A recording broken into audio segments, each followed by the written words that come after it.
Hi everybody, how are you guys this evening? Of course it is Lawrence here from financialthing.com.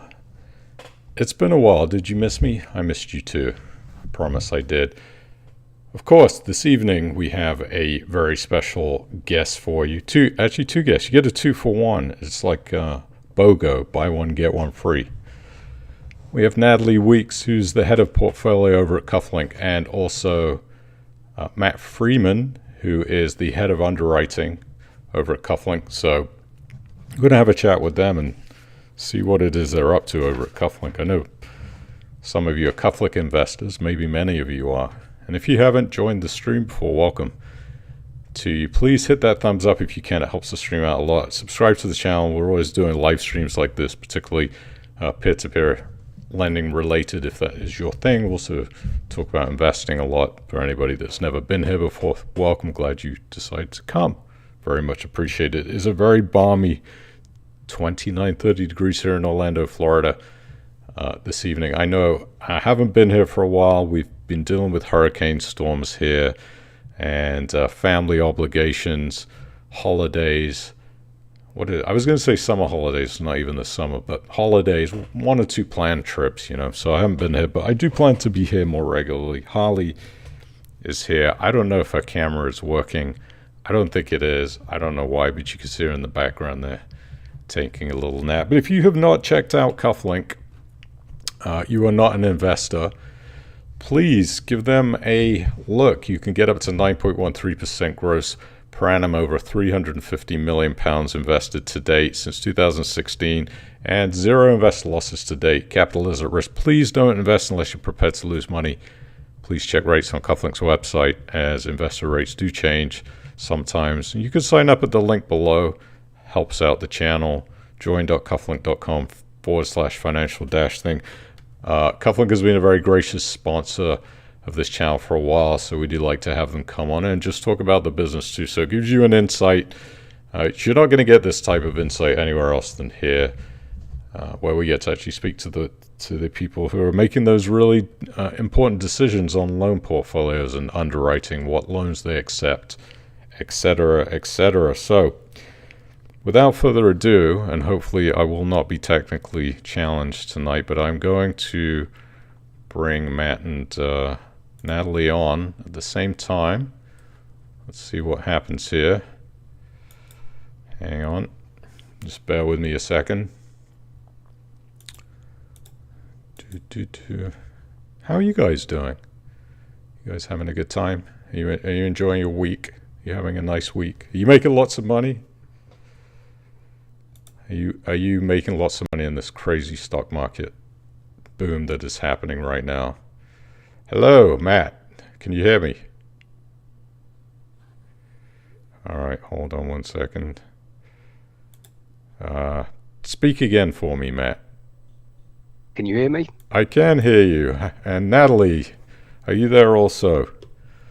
Hello, there they are. Make sure everybody just give me a thumbs up in the chat if you can hear Nattalie and Matt. They are tuning in live from the most amazing place that we know about, and that is Gravesend in the United Kingdom. Tell me the best thing about working in Gravesend.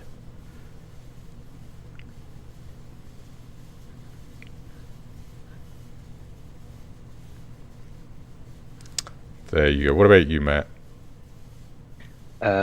Pocahontas, the Disney character, she was a real life person. She was actually buried here in Gravesend.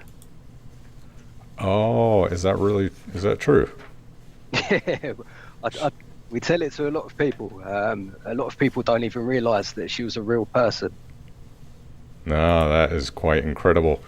I didn't know that Pocahontas was actually a real person. That was really a real thing. Who knew?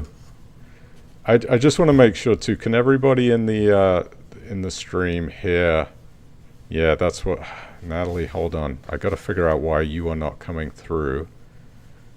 There is a problem with Nattalie's sound. I can hear Matt for some reason.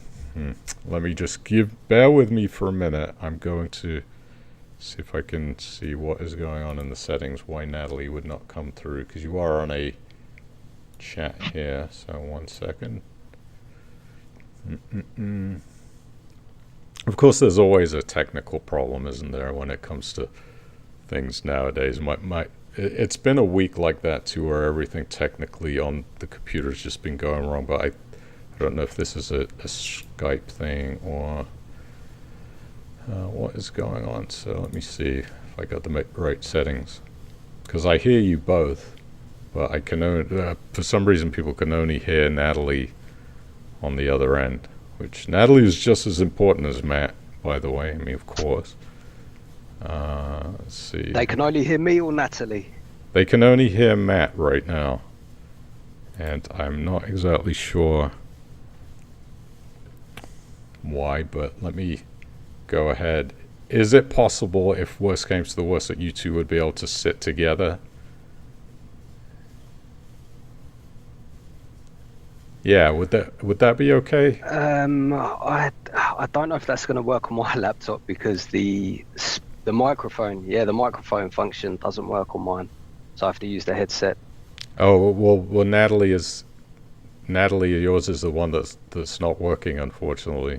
So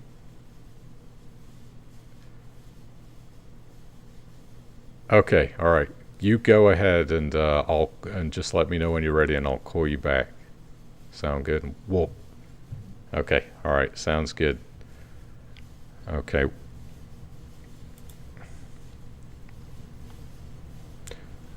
So, okay, there you go. The wonders of modern technology. They'll be calling back in a minute. We'll figure out why that's not working. You know what? In the meantime,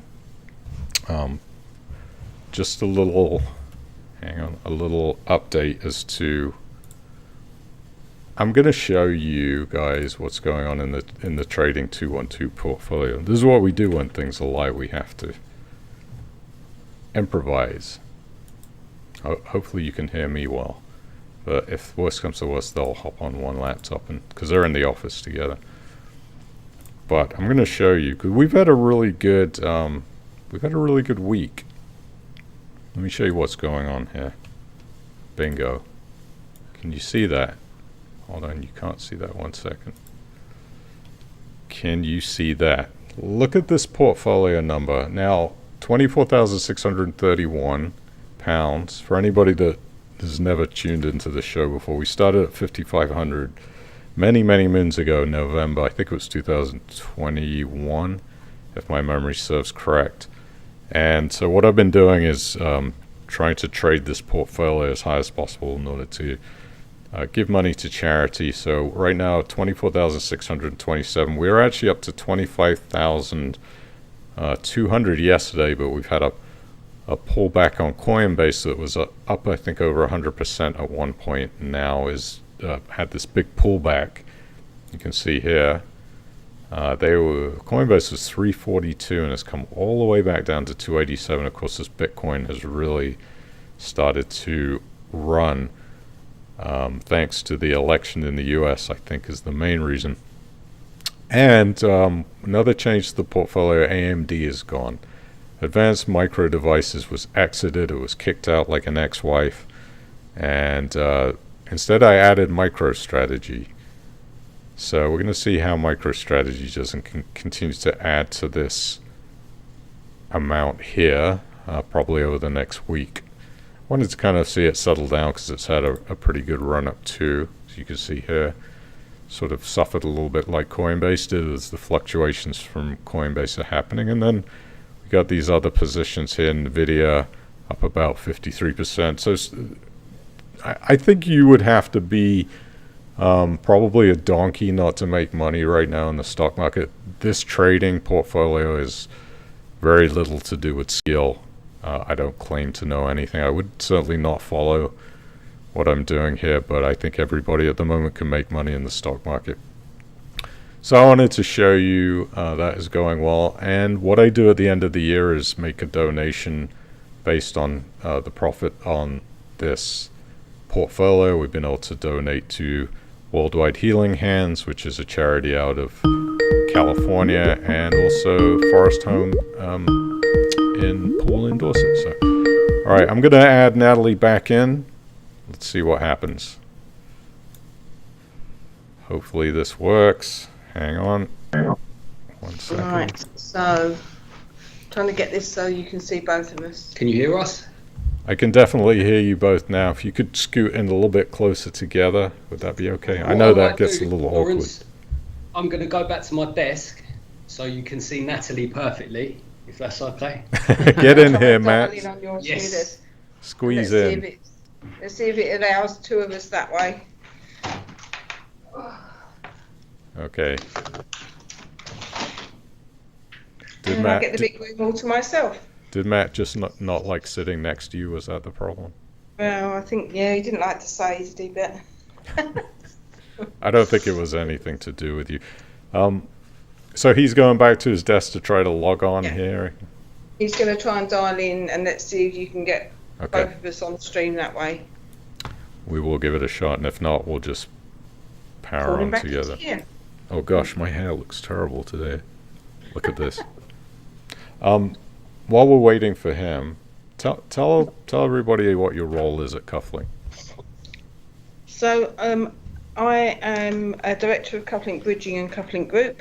At the moment, I spend my time monitoring the portfolio and managing the loans that are in recovery. So the loans that are a little bit more troublesome.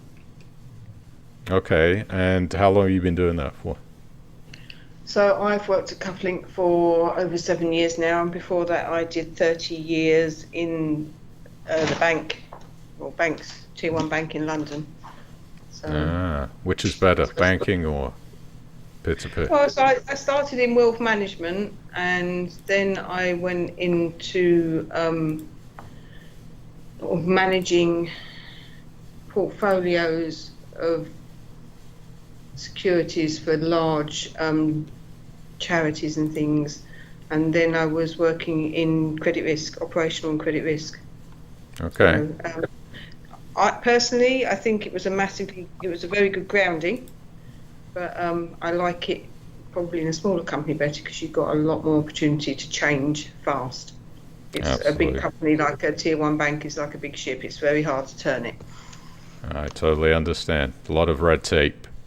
Mm-hmm. You know what? You have a nickname, by the way, now. It's called No Nonsense I? Nattalie. Oh gosh. Triple N. Well, I'll take that. No nonsense, Nattalie is okay. That's good. Okay. I'm going to see if I can get Matt in here. Matt, can you hear me? Yes, I can hear you, Lawrence. And I think everybody can hear you too. So that's good. We fixed the problem. There you go. Matt, are you happy about that? You have to do this now. Am I happy? Yeah, that you have to actually be here and do that. That's right. Oh, that's fine. Excellent. Okay, cool. All right, so Matt, tell me a little bit about your role at Kuflink, what your title is and what you do over there. Yes, so I am the head of underwriting, predominantly responsible for managing the underwriting team. So that involves getting deals in a position where they're ready for funding to go on the peer-to-peer platform. I manage relationships with our panel of solicitors and valuers. As a team, we complete due diligence on the new deals that come through to make sure that we are comfortable lending. I also sit on the credit committee. As part of that, we review our products, our rates as a business, our risk appetite, any deals that fall outside of our standard lending criteria. And that's about it, really, yeah. Yeah, that's enough, right? That's a lot. I think that's enough, yeah. That is a lot. And just so you guys know, I've been to Kuflink's offices several times in person. I've actually met Matt. I think I've met Matt once. I've met Nattalie also. Did I meet you, Nattalie, in person? I think I might have met you once, probably fleetingly. Wasn't memorable, huh? You wouldn't be the first. You wouldn't be the first person that said that I wasn't a memorable meeting, but that's good. Well, thank you for just giving everybody maybe who hasn't listened to you before a little overview of who you are and what you do. So, can you describe the roles of what underwriting and loan management does and the teams, the life cycle of a bridging loan, like the life cycle, and what exactly you do? So I'm going to let Matt start that because the loans start straight out of sales into underwriting. Yeah, go ahead. With the exception of getting the deals in, which the sales team are responsible for, I think really, the underwriting team and the loan management team, we are responsible for everything else, end to end. So the second an application lands on the underwriting team's desk, then we're responsible for completing full due diligence. When we spoke previously, Lawrence, when I was playing table tennis with Gobinder, we touched on a couple of the things then. The main things really as an underwriter we're looking at the property that we're lending on, the asset, the person, we're looking at their credit profile, and we're looking at the exit in terms of whether or not we're going to get our money back after we make a decision to lend. So within that process, we have a fairly robust KYC, know your customer checks that we complete. Also comprehensive AML, anti-money laundering checks that we do. We complete all of our checks, and then the deal is signed off by our chief head of risk before we decide to release funds and lend on that particular deal. So Who's the, just can I ask, who's the chief head of risk now? Yes, so that is still Hiran Patel, correct? Hiran Patel, okay, all right. I forgot we played table tennis, or I watched you playing table. You were beating them up pretty bad that day too. I remember they were saying you were the best table tennis player in Kuflink. I don't know about that. I was playing Gobinder, so fairly easy game, yeah. Yeah. What about you, Nattalie? Tell me about. So the loan management team take the loan on as soon as the funds are out the door. So as soon as the money is out, we're working on getting it back, really. So the loan management team read the credit paper, because the credit paper is key, and I will say that a good, strong underwrite is absolutely key to getting the money back, because we are a risk business. We always take a risk when we put money out, but we need to understand our risk, and that comes from the underwriting team. So as soon as the loan goes out, the loan management team, they'll read the credit paper, pick up on any conditions that the underwriters have put in there. So it may be maybe some damp was found in the property when the valuer went out, and they'll condition it that a damp report and any immediate remediation works have to be done within 3 months of the loan starting. So they'll diarise for that and then make sure that has happened.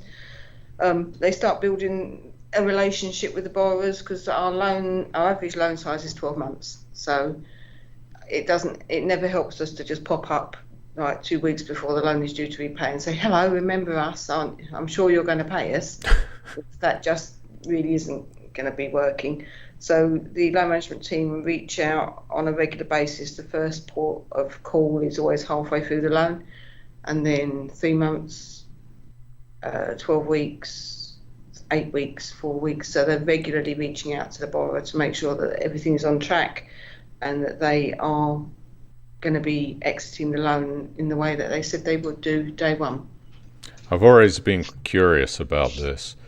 Do the borrowers reach out to you very often, or is it always tends to be you guys that are reaching out to them saying, hey, come on, what's going on? They generally reach out to us if they want something. Some extra money? Or some more time, or, Yeah. It usually is a need when they reach out to us. That would make sense. And so how does the underwriting and loan management communicate during that underwriting process to ensure that you have a smooth transition? Yes, I suppose really there's a couple of things here. It is continuous feedback between the two departments overall, in terms of what we're doing, what we're lending on. So it's a 360-degree cycle in terms of any feedback. Some of the things that Nattalie touched on then, whether or not the loan term is long enough. We'll look at trends and any learnings from the live loan book. There might be instances, let's say, where we get a new application comes through from a previous or an existing borrower. So we might then have a conversation with each other, find out how that deal's performing.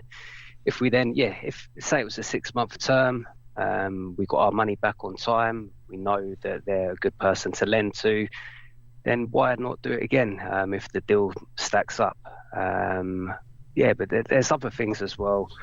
I might have, let's say, an informal conversation with a broker who we know we've done previous deals with, and then just ask them informally if they know how a deal that we've already gone live with, how that's getting on with its exit, and then feed that back to the team. So that's kind of an overview of the general conversations that we have. In terms of individual cases, if a case is fairly straightforward, the communication during the underwriting process with loan management team is fairly minimal. If not, we might not need to have a conversation. As Nattalie touched on, their first point of call in terms of reviewing what's been underwritten and what the deal is going to be the credit paper. So if it's a nice clean deal, then there would be no involvement, I would say, on that part. Some of the loans that we do, as you know, are development loans. So in those instances, depending on the type of development it is, there might be some involvement with the asset manager, Pete Wilkins. So Pete comes from a building background. So if we're looking at, let's say, ground up development, okay, I've got an understanding, the underwriting team have an understanding of the type of things that are involved with underwriting the deal. However, some of the more granular things with Pete, with our asset manager, he's a fountain of knowledge. We'll sit down, go over a proposal with Pete, look at things, have a look at building regs, make sure that's all up to date, and potentially add further conditions to the loan. Mm-hmm. So, the conditions that we add to the loan, I think that's probably one of the key points, as Nattalie touched on. We might have standard things like ask for a damp and timber report. If there is anything where we have taken a bit of a view on something, we've made a commercial decision, we're happy to proceed, we might sit down and have a conversation prior to the loan completing, just to check that everyone is on the same page and something is possible to do. Okay. And too, for everybody that's listening out there too, who may wonder, why do we care about this stuff? The reason why we have people like Matt and Nattalie is because as an investor, you're putting money into loans through Kuflink, and protection of capital for an investor is the most important thing that investors care about. So the reason I bring people in like Matt and Nattalie on here is so you can actually hear from the horse's mouth the people who are making decisions to bring loans onto the platform that you guys out there are going to possibly invest in. And I personally think that's the best way, because as an investor, as somebody that loans money through Kuflink, risk profile is very difficult for an investor to understand. And the expertise that the people who work at Kuflink have in choosing the loans is really essential to loan success, that they loan money out and they actually get the money back. Because let's face it, that's what investors care about. They want to get paid. They want to make their interest. They want to know their money's safe. So this is why I choose to bring the inner workings of the Kuflink cog machine and also other companies, but you guys today. That's why I bring you on here. So I mean, you won't be surprised to hear from me that my mantra to the underwriting team is always that exit is key. Make sure that whatever their exit is that they're saying they're going to do is achievable and makes sense. Get people their money back. By the way, if you have any questions for Nattalie or Matt, we'll do a quick Q&A session at the end if there's anything that's good that I see in the chat. You want to ask them some questions. You don't usually get these types of opportunities to do this kind of thing, so take that opportunity to ask them anything you want. If they can't answer it, I'm sure they'll be open to it. The only questions they will not answer is, I think, about people's love lives and what stocks to buy, what crypto to buy, that kind of thing. So yeah, ask away. Moving on. Okay, let's see here. You guys have to communicate effectively. You kind of work in two different departments, don't you? So I think one of the biggest issues that companies have sometimes is inner working communication. and that tends to break down sometimes, but you guys have a pretty effective way of doing it. So my question is, how do you ensure underwriting decisions are effectively communicated to loan managers so they're aware of the initial risk profile of each loan? Because that is a huge deal, risk profile. Matthew, I'll jump in on this one because obviously you've made all of the checks and you've done all of your work, and that gets communicated to us. The key thing for me is the credit paper. The credit paper is, we say a paper, it's not one sheet of paper, it can be 4 sides of A4, depending on the type of deal and the risks involved. But it's absolutely key to the loan management team because that's the absolute Bible. It tells us everything that is going on in that loan, all the risks that were identified, any mitigations that were put in place, concerns, everything. And coming from a tier 1 bank background, when we have had the FCA appear at any time there or in Kuflink's lifetime to look at our loan book, they love a credit paper because a credit paper will tell you everything. And I can even pick up the tone of the underwriter from a credit paper, so you start to be able to read between the lines if they've done a deal but they maybe didn't like it quite as much as some of the deals they looked at, but they've mitigated their risks. You can kind of get that vibe from it. So as soon as there's anything that comes out of loan management, if any of us start to see a problem, we start to think, oh, I don't think this is going the way we want it to, we'll often go back to the loan managers and say, look, do you remember this deal? What was your thoughts on it at the time? And they'll give us a steer. So the credit paper is absolutely fundamental, and the Scooby senses of the underwriters. So we all have that sort of gut feel. Sometimes you think, this isn't sitting right, I'm not sure. And the underwriters are the kings of that. Okay, cool. I would imagine that too. You have to share data. Do you say data or data? What do you say? We're data. Data. Okay, I would say data. I've been in the US for a while, going back and forth. I get confused with how people say things. Okay, data. Because here sometimes they say data, and it's really weird. But what kind of data or maybe reports that do you actually share in between each other? And how often is that information updated or shared when it comes to loan management? So we have a dedicated data analyst now. So, because we've been trading for 7 years, we've got enough data to be showing trends. So obviously we're measuring the geographical split of the book. So we don't really want all of our book in one area of the country. The mix, so how much commercial, how much semi-commercial, how much development lending we're doing.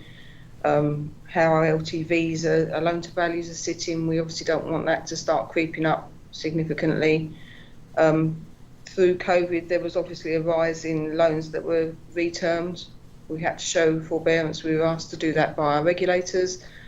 We are actively pushing that number down now. But there's a lot. So Matthew's picked up something recently around HMO conversion, so residentials to convert into HMO in a certain part of the country where a directive was put out. They clearly don't want any more of those. As soon as he's seen that, he's flagged it to all the underwriters and the loan management team, so we can actively manage the work that we've got on the books at the moment and not take any more on. So did you say that the King, Mr. King Charles, does not want HMOs? Did I understand you correctly?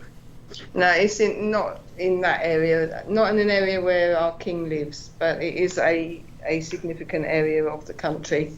The council, probably the borough, I'm not sure exactly who does it, puts a Section 4 notice out to say that if you want to do this kind of conversion, from now on, from this point, you will have to come to us for planning. And the likelihood is at that point that the planners will say no. Okay, so it's just in that area of the country to do with HMOs. Did I hear you say the King, or was I just hearing I things? think you misheard me, but maybe I mumbled. So I really thought you said the King. I was like, okay. No, I think Nattalie was referring to the underwriting team as the Kings. Yeah. the Kings of Kuflink. He's saying that Matt is the King. That's what she was Matt saying. can be the king. Yeah. Usually we're called the Undertakers, but yeah, we'll go for the king. We'll go for the kings today. Okay. All right. I like that. Yeah, and some people are asking some questions, so yeah, just keep on putting your questions in the chat.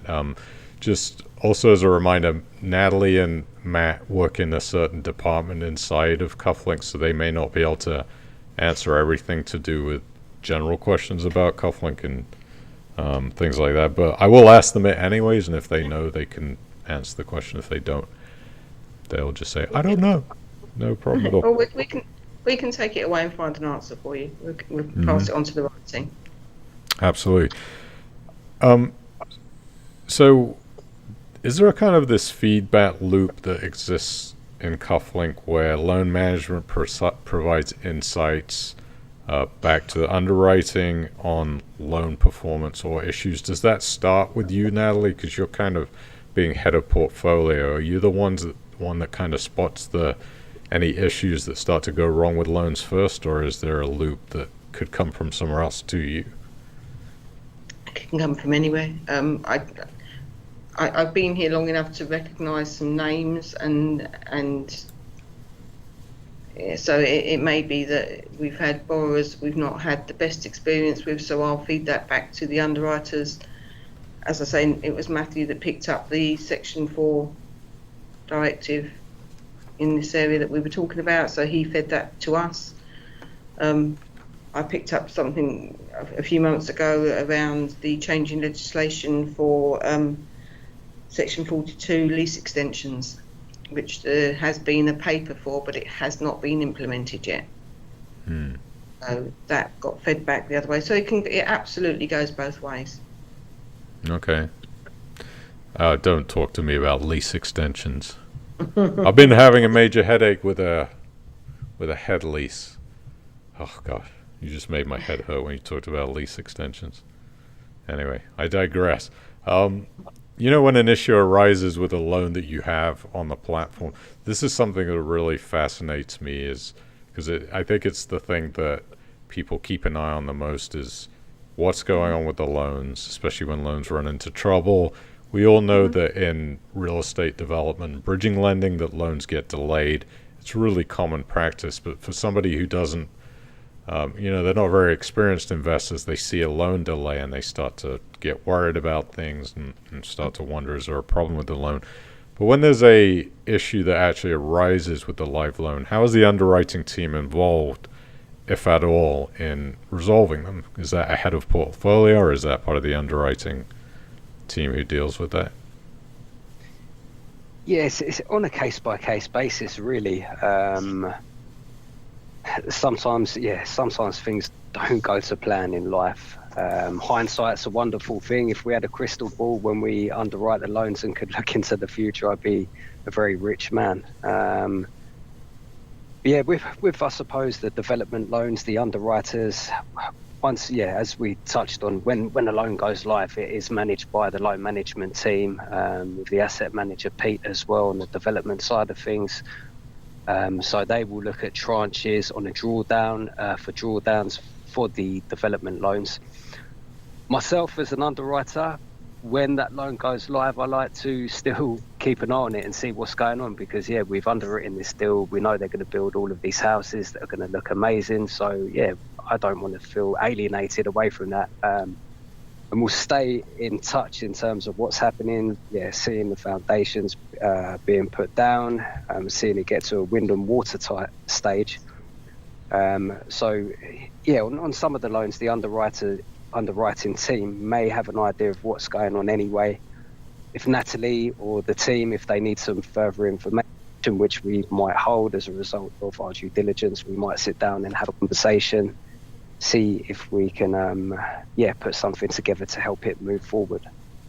The thing with development loans, Lawrence, is that they will always get into that spot halfway through where you don't want to recover them. You absolutely, once it's out of the ground, you need it to at very least get to wind and watertight, and then we really need to get it to practical completion. So sometimes where they've hit a few snags, there's a lot of nursing goes on, to get these to a place where we can realise our investors' money. Because best will in the world, I can recover a half-built development, people are going to lose money. You get to the point where you have to finish it. So there are occasions when the investors are not getting their money back, but they're not actually having to put any more of their own money into it to complete that build. So that money will be coming from Kuflink on occasions, and we will recover our money once it's finished and once all of our investors are. Yeah, what people don't understand too is, investors, they want to get their money back, and what they don't understand is when things start to get tricky and legals get involved, it gets so expensive. Like, just lawyers will suck the profit straight out of a deal through their fees. We've seen that time and time again. And we will try to get it to completion without involving any recovery agents wherever we can, with the least amount of legal intervention where we can. When we do recover, we will try to do that in the most cost-effective ways. So we won't rush into things like full administration, because that costs more money. We will try to. We're always going to try and minimise the cost, because ultimately we will always pay our investors back first. If there is a shortfall, the people that are more likely to bear it are going to be us, and we don't want to lose our money any more than anybody else. Yeah, good point. I'm gonna skip forward to technologies. Okay, there's something I'm interested in. You guys have to work together. Is there any kind of technology or new technologies, tools, or practices that you're using that have been implemented that help stream the workflow between underwriting and loan management? Do you guys have some kind of in-house system that you use, or some kind of crazy AI bot that you use? I don't know. Yeah, so I think the industry as a whole, really, as well as Kuflink, things are getting more advanced in terms of the technology that's out there. So yeah, as a business, we're always looking to streamline, simplify our processes where we can. We've got new technology out there. We use things like automated valuations, desktop valuations. They're becoming increasingly popular if a deal fits our criteria for those deals, I should say. Fraud, I think that's probably a key thing to touch on, because that is becoming more and more sophisticated. You've got things like deepfake technology. So as a business, we need to adapt as well and put more robust processes. You said fraud, right? Fraud. Okay. Yeah, we need to be cautious of fraud all the time. It's a big problem, isn't it, in the finance world? Yeah. So there is some technology out there that we do use to help identify fraud. So I'm going to go into details because I don't want people to find a way around it. Yeah. We do use some technology for that. We're also getting closer to bringing in a new, all the way through tech system. So all the way from origination all the way through to loan management and money back. So that we're getting closer to. Got to tell Harry to get to work faster. Right? Is he working on that, Harry? Is that Harry? Harry is no longer with Kuflink. Oh, I didn't know that. I'm sorry to hear that. Yeah, no, we wish him well. He's moved on to pastures new. Did he go to start some kind of crypto coin or? Probably, yeah.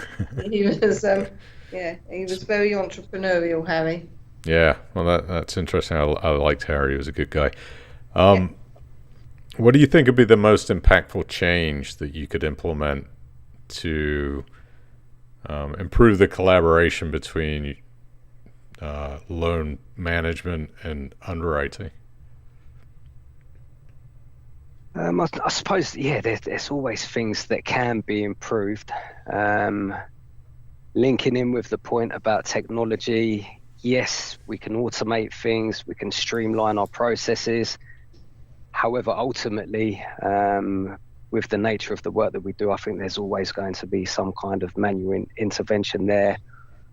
One of the things that we've done in the business, I think probably when you first came here to Kuflink, Lawrence, you would have noticed it wasn't an open plan office space. So it's fully open plan in the office now, which I think that definitely helps with communication.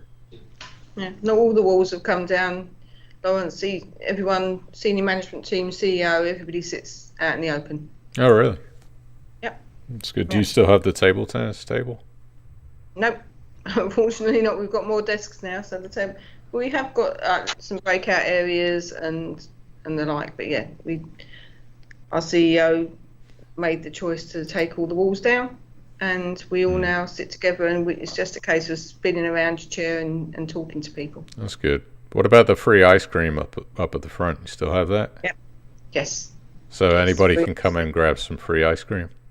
Yep, free ice cream and free drinks. Hey, look, there you go. If you live near Gravesend or you want to take the train from Scotland to go visit these guys, drop in and get some free ice cream. It's a long way for an ice cream. I know. But maybe they want to pop in and see you guys. They're very welcome. Okay, so there's some people with some questions. I'm just going to fire them off at you. If you don't know the answer, just say I don't know. And maybe you can find out. Maybe we'll post it on the website. Or you're also free to email if you have questions. Who would they email? Who would the people email? Probably a hello@kuflink.com. hello@kuflink.com. But let's try to see if we can get these questions answered. Graham Butcher, this isn't really a question, but it's more of a compliment. And it says, glad to hear those Kent accents. So there you go. Peter Jennings says, what's wrong with Hammer Road? Why was a 12-month extension granted for planning reasons when this was not part of the original loan requirement? Does anybody know the answer to that question? Hammer Road? Hammer Road. I don't recognise Hammer Road. Do you know?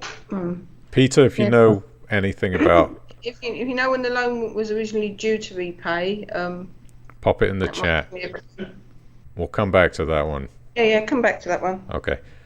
Harmer Road. Oh, maybe Harmer. Is that Harmer Road? Would that be right? Yeah, so that one, it's fairly local to the office. Gurjit, who works in the loan management team, is very close to that one. They're making some changes to the building, not massively, but it will add some value. They have planning for that, and they're doing some updating. It does make more sense, we feel, to give them the time to achieve that and actually have an orderly exit. But the property is very well known to us. It's only 5 minutes around the corner. It's one we can keep a close eye on. Okay. So did I just butcher the name of it, or is it actually H-M-M-E-R? Isn't that Hammer, or that's Harmer? No, it's H-A-R-M-E-R. Doesn't Hammer Road sound much more cool? It does. It sounds much more interesting, but... I was scratching my head thinking that I'm not aware of a Hammer Road. I've heard one before my time. Yeah, and I'm trying to think which ones are coming round that should have been paying fairly soon, and I know there's Harmer Road. Harmer Road, okay. And for everybody watching this out there, give Nattalie and Matt a thumbs up on the stream, because they're there way after work hours. It's 8:15 in the UK right now, and you just don't get this type of access anywhere else where you get to ask these type of questions, get an answer. So give them a thumbs up, show them how much you care. Dave Dawson says, remind me, are ISA loans allowed to be under £500? I don't know what that means, to be honest. That might be a customer service question. I think it is a customer service question, but I think it comes back to our minimum investment is normally £500. I believe, and this is not my area of expertise, that if you have a maturing ISA that's, I say, £220, I believe that is allowed. We will allow you to reinvest that. Okay. The best thing to do would be to either call up or get hello. Hello at Kuflink.com. Okay. Gregory White, welcome, Gregory. Thanks for joining. He said, if I choose a 12-month investment period in the pool, so I'm thinking this is a auto loan, and do not review, can I expect my funds to be automatically paid into my wallet on the due date? Yes. So my understanding is that we do send out an email with the option to reterm, but if you do not respond to that, they might auto roll it. So I think the best thing to do, when you look out for the email as it comes up to the end of the 12 months, and if you want your money back, just let them know you want your money back. Okay. And you'll get your money, and it may be that actually once you've got your money in your wallet, you want to reinvest all, some or none of it, take some out, spend it on a holiday. That's absolutely your prerogative. Okay, good stuff.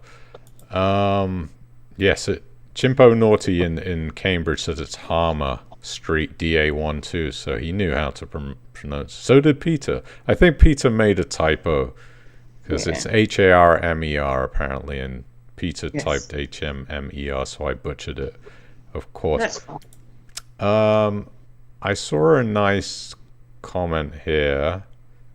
How about we'll give you a little bit of positive feedback. Pretty happy with Kuflink dealing with overdue loans and their reporting. I understand problems with building loans can arise. Graham Butcher also says also happy. So I did try to give you some positive feedback. Good. There you go. Let's continue on.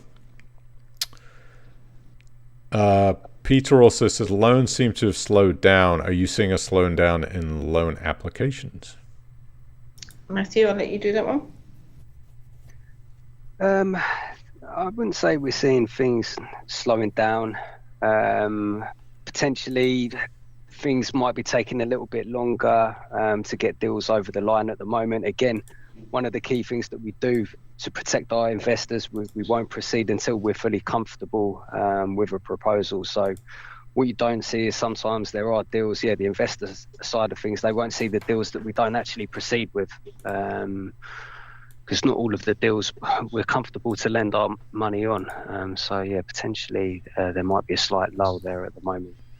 And there's always a little bit of a lull, sort of October-ish time going towards November, because there's generally a bit of a lull in August.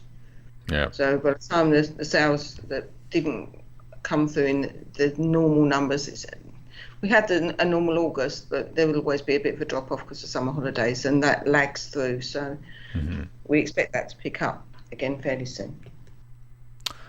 Okay, Robin Carter has asked, is there any recourse on the valuation on an AVM deal if it should turn out to be very wrong? For example, if there was damp in property that wasn't maybe spotted. Matthew? Well, this is the reason why we do have strict criteria in terms of what we do and what we don't do on an AVM, or if we're using a desktop valuation. With the AVMs, we will have a look in terms of, we'll look for sales particulars online.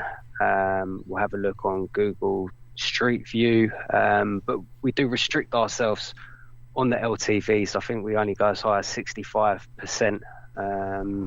So we are protected because I get why the question's being asked, because from our side, to an extent, we are going in blind, but at the same time, if there is something we're not comfortable with, we won't actually allow the deal to go through with an AVM, and we will insist on a full valuation.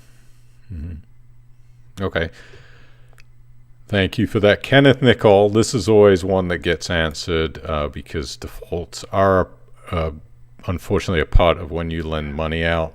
A banker once told me if you don't get a default, you're not loaning out enough money, and there's something wrong with your lending system. But Keith has asked, I've experienced quite a few defaults in my portfolio. Should I be worried? I think for defaults, whilst they are frustrating and it does cause a delay in us getting the money back, historically we've had very low write-offs and our investors have never lost any money to date. So I think we would rather work hard on a loan and take the extra time required to get the money back than write money off for people.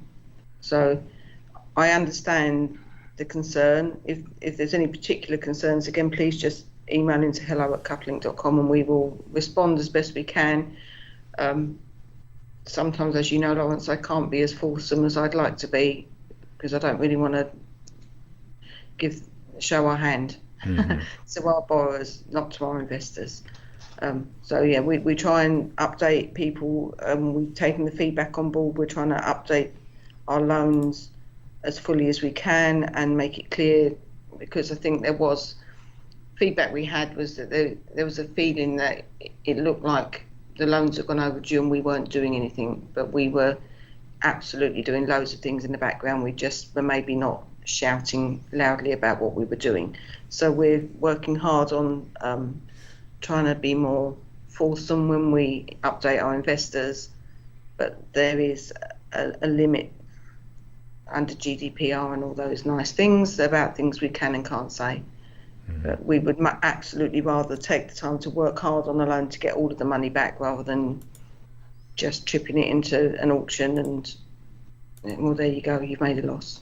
Absolutely. Yeah. And just on a side note, we have Lisa Holmes in the chat who has said if you have any questions or concerns that don't get covered, because see, we can't do all the questions, we'd be here probably for 3 hours, but you can email hello@kuflink.com or jump on the live chat on the here, ask the question, and maybe she'll if you want to put your contact information, she'll get you the answer. Again, that's Lisa. So thank you very much, Lisa, for doing that. Let me try to go through the rest of these, and I'm just trying to pick one question from one person because some people are asking multiple things. Here, this is another one that may be customer service. I don't know, but I'll ask. SG1009 says, I like Kuflink. Keep up the good work, folks. I'd like it more if ISA transfers weren't 35 pounds and would be fully flexible ISAs, so I can remove and add back in any chance these things could change in the future. Again, I don't know. Yeah, that one is one that Lisa will need to take on board for you, because Lisa, for those that don't know, is one of our stars from our investor relations team, so this is absolutely her area of expertise. So okay, so email hello@kuflink.com, SG1009, and Lisa will hopefully be able to answer that for you. Do you know approximately what your loan book is at right now off the top of your head? Do you have any idea? About 140 million probably. Okay, thank you. That Tezzy asked that. I'm surprised you know that, because I honestly didn't, so you get an extra point there. Let's see what else. Yeah, we also had another one that said flexible ISA would be a plus. Chris Hay, I think I pronounced his name correctly. Any comment on Guildhall Walk? Do you have anything you could tell people on that one?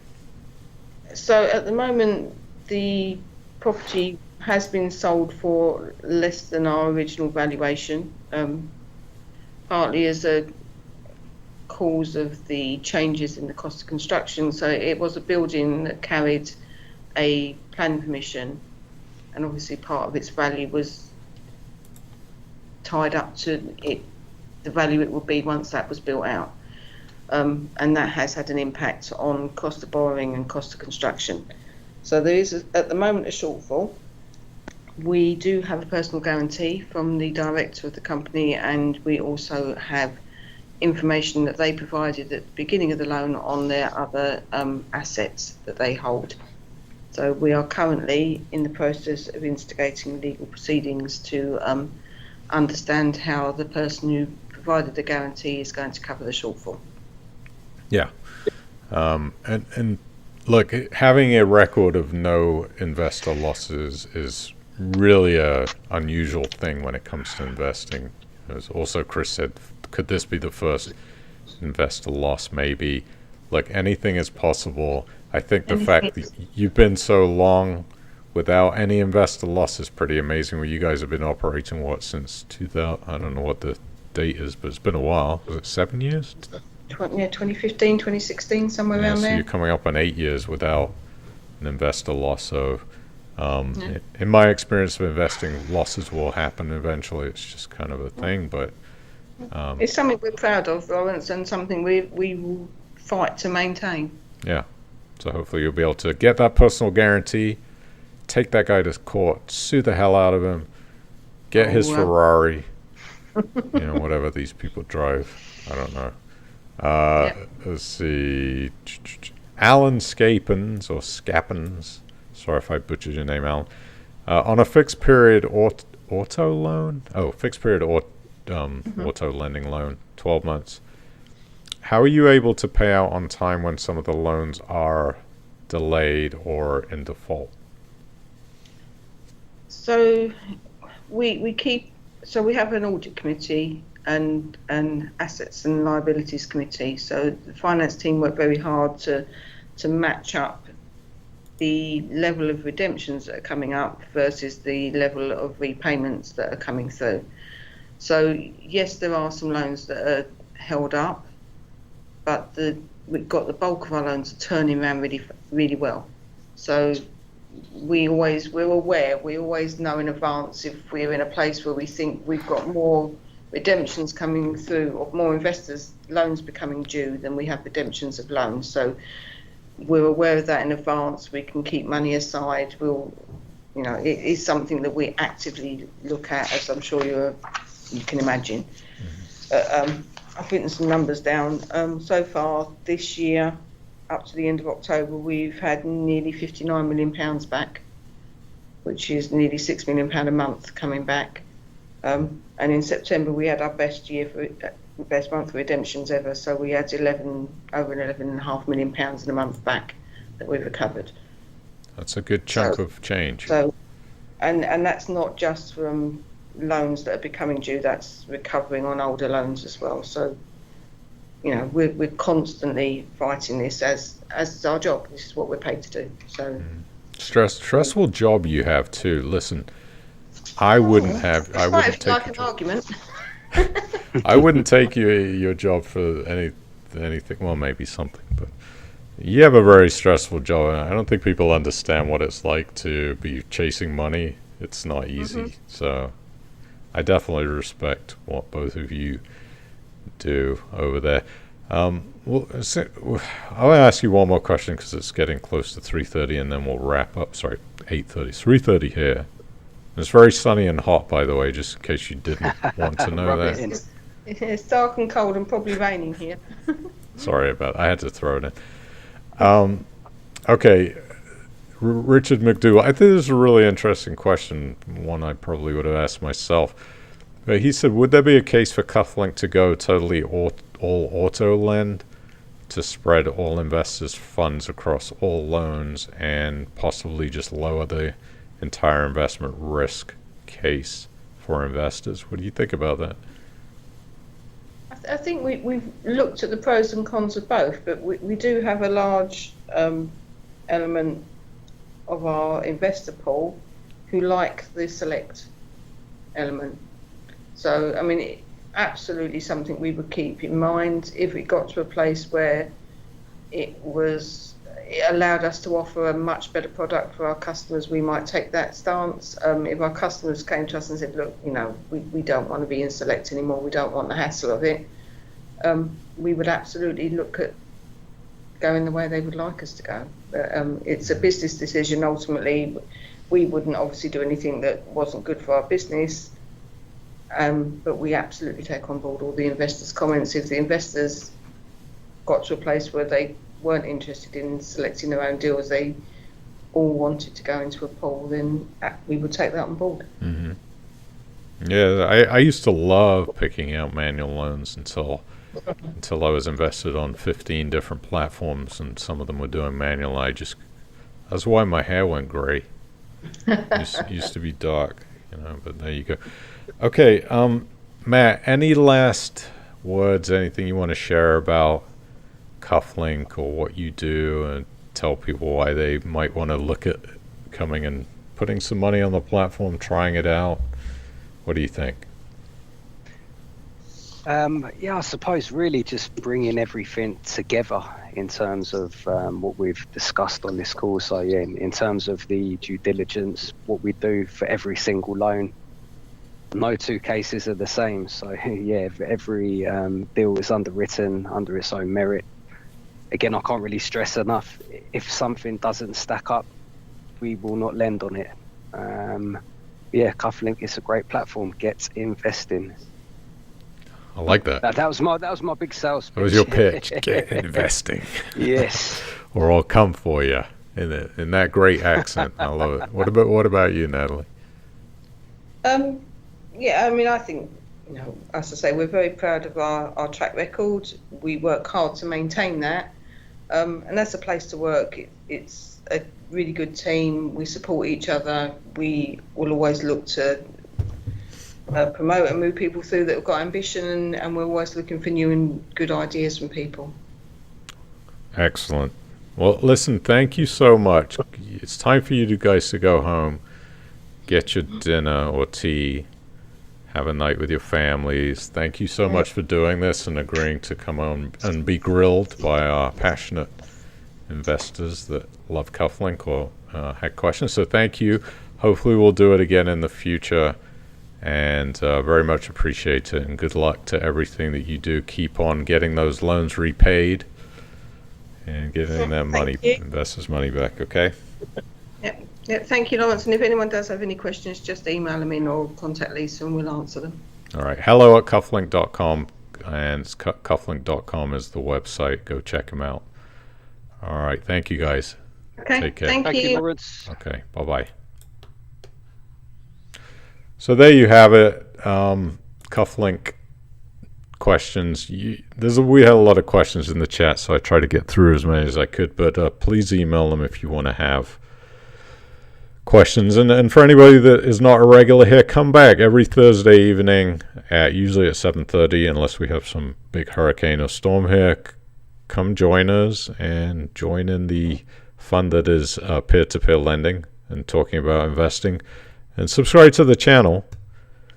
And the channel's here to provide you with information, and hopefully unbiased information. So that is all I've got for you. I'll be back hopefully next Thursday, all being well, and talk to you then. That's all I got for you tonight. Take care, and I'll speak to you guys soon. Okay, bye-bye.